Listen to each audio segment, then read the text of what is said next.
Hey guys, welcome back to the Wild West Gamer with me, the Wild West Gamer, here sat in the gaming grotto. A couple of days have been taken out. I've just been uploading videos, random stuff, bits and bobs I found on my laptop, which I thought, give the channel a bit more character.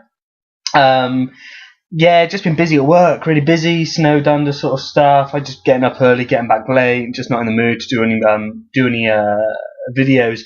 But I have had chances though to do, of course, watch some films, and I've got some reviews. Yeah, I've got some reviews of films to come out for you guys. I am going to start doing more game reviews. I stopped, and people have been saying, where are the video game reviews? They are coming back, guys. I have not forgotten that there is a gamer, in the Wild West Gamer. So I will be back to that soon, I promise. But might as well do a review on something, right? So I watched some films, and I watched two films which are sort of outside the normal choice of films I go for, and one film which I knew I was going to love. But I'll start with the first of this trilogy of reviews, and it was Lawless. Lawless, starring Shia LaBeouf, Tom Hardy, Jessica Chastain, Gary Oldman, Guy Pearce. Came out last year. The story of three brothers during the Prohibition era in America, where the sale and distribution and the creation of alcohol was illegal. It was brought in during the Depression, and it saw the rise of bootleggers, people who illegally made moonshine, sort of homemade alcohol, and they sold it on the black market illegally. Sometimes this ran hand in hand with the police officers being in on it, and they would get a cut as long as they turned a blind eye. And this story Lawless tells the story of the Buqua boys. I can't say it. It's sort of this deep southern, sort of a hick name which I can't say. And to Lawless, my sort of overall opinion, it's a good film, but there are better films, if that makes sense. It's sort of a rather general statement to make sort of random, sort of like a plain statement to make about a film.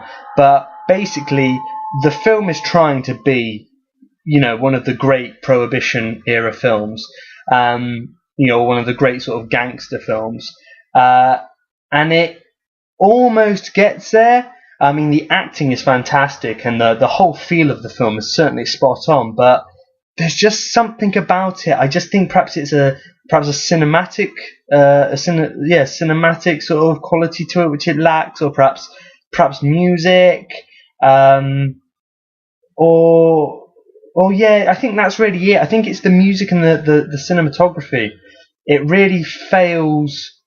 Well, it doesn't fail, but it really doesn't deliver what this sort of film should be. That entire time I was thinking, this film's good, I'm watching this film, I'm enjoying it, and it's definitely got the story's good, it's definitely got some turns and twists in the story which I did not see coming. But the whole time I was thinking, I'd much rather be watching Road to Perdition, films like that. Much rather be watching what was the one, the one with Johnny Depp, and I can't even remember who he played. It was a Michael Mann film. God, that was one of my. I really enjoyed that film. If I can remember what it was freaking called. Either way, guys, you get what I'm talking about. There are better Prohibition era films. There are better gangster films, and the entire time I was sat there going, I wish I was watching them, because this film is just not delivering what it should be. And that's the problem with this film. I think it's trying to be that sort of film. It's trying to be up there with the greats, with the heavies, and because it doesn't have what it needs to, I think it really does let itself down, that it doesn't have a certain visual flair to it. It's Road to Perdition is, very sort of monochrome in places, and what other films I say, even sort of the Godfather. The Godfather, is a gangster film essentially. It's about the Corleone family, and how they go on through the years with Michael Corleone. But I mean, still, they've got the same they're around the same period, 1930s, 1940s America.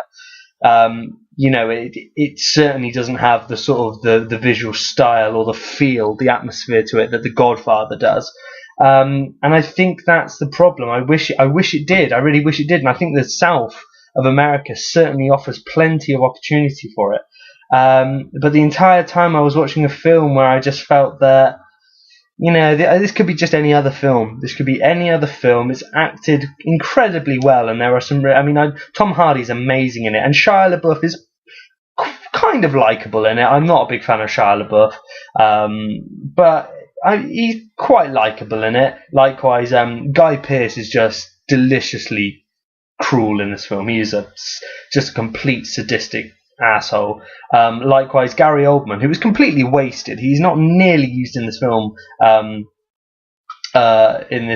nearly used enough in this film. Plays Floyd. My history on American gangsters is not great. He plays a well-known criminal figure. He's quite charismatic in the role for a brief time on screen. And you certainly enjoy watching Gary Oldman work. I love Gary Oldman regardless of what he's in. I think he's a very, very good actor. And likewise, the two female leads in the film, Jessica Chastain and Mia Sikowski. I think I've said that right. Again, both very, very good. Mia Sikowski's character plays the daughter of a reverend or a priest or whatever, who is sort of quite constrained by her father's religious beliefs, but you can tell there's sort of a rebel underneath wanting to break loose, and she finds that in Shia LaBeouf's character. And it's quite nice to watch her sort of enter this quite timid relationship. What I like about this film is you've got two different kinds of relationships. The one between Shia LaBeouf and Mia Sikowski is very tender and very sweet and very innocent. And the sort of the whole payoff for the relationship is the fact that they just share a small kiss. That is quite nice. I don't like a film, especially in gangster films, where women are quite monopolized and used. This certainly sets a nice feel that they are very young, they're very innocent, and this is perhaps the tone of the film. The one thing you gain from it is perhaps not so much the loss of innocence, but the transformation of innocence, perhaps from naivety to awareness of what the world's actually about.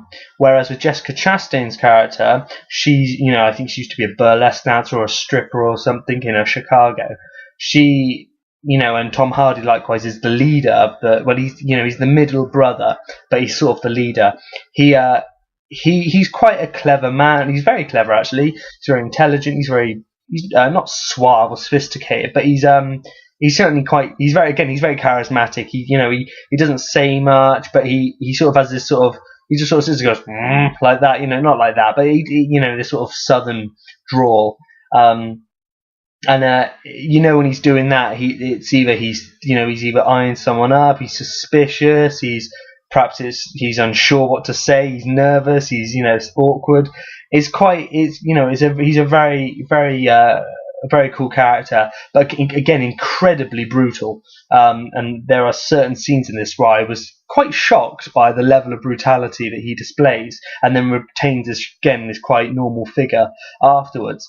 But their relationship again is they're kind of both broken. Both Tom Hardy's character and Jessica Chastain's character are both broken, and they sort of find solace in one another. Again, what's bizarre is their relationship again is quite innocent, regardless of what happens to them throughout the film.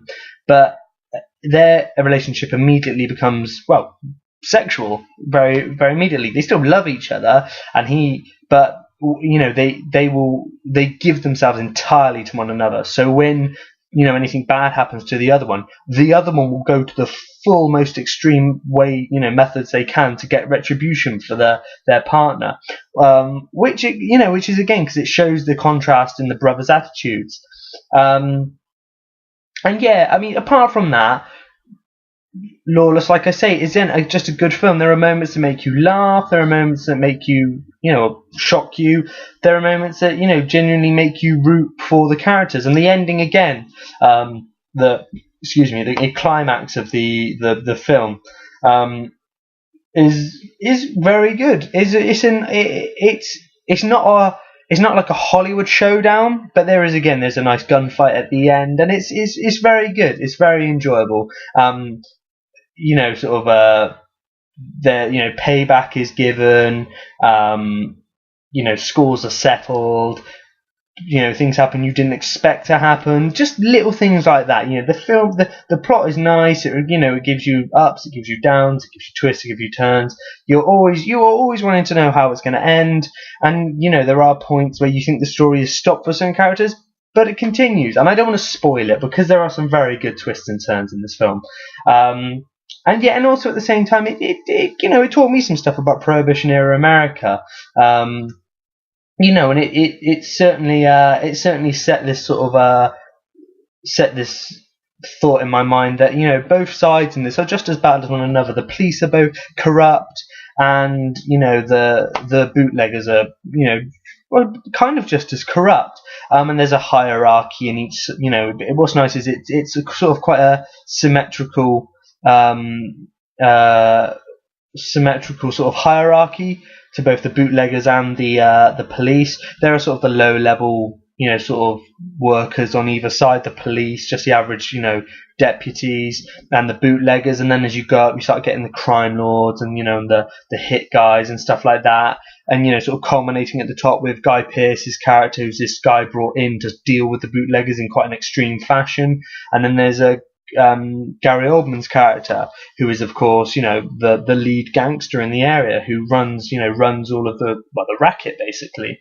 So yeah, I mean, that was Lawless. Like I say, for a film with Shia LaBeouf in it, I thought I was really going to hate it, but I quite enjoyed it. I genuinely quite liked it. And to be fair, if someone sat me down again in front of it and I watched it, I would happily watch it. I really would. But like I say, if you're ever given the choice between this or something certainly like Road to Perdition, watch Road to Perdition. Road to Perdition is just a fantastic film. And the problem is, when you watch a film like that before this, you certainly feel like you're stepping down as opposed to stepping to an equal or a better film. So that's really it, guys. That's my opinions on Lawless. Check it out, see what you think, watch it. You'll probably be surprised. I was, so you never know. So guys, once again from me, the WildWestGamer, take it easy and go drink some moonshine. Yeah, boy. Ooh-wee.